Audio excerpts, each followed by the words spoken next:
Į ką reikėtų atkreipti dėmesį, renkantis vandens jonizatorių?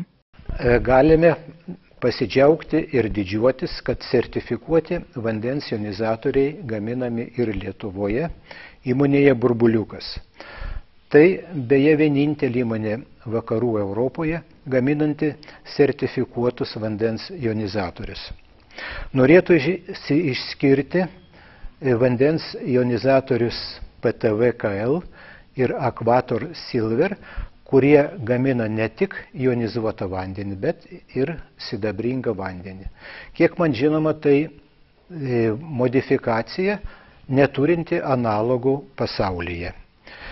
Renkantis jonizatorių, kurių pasiūla yra tikrai nemaža, reikia atkreipti dėmesį į elektrodų kokybę, ypač į anodo kokybę. Anodas turi būti pagamintas iš inertinio metalo, tai yra tokio metalo, kuris vykstant elektrolizei netirptų ir į vandenį nepatektų žmogaus sveikatai žalingi jonai.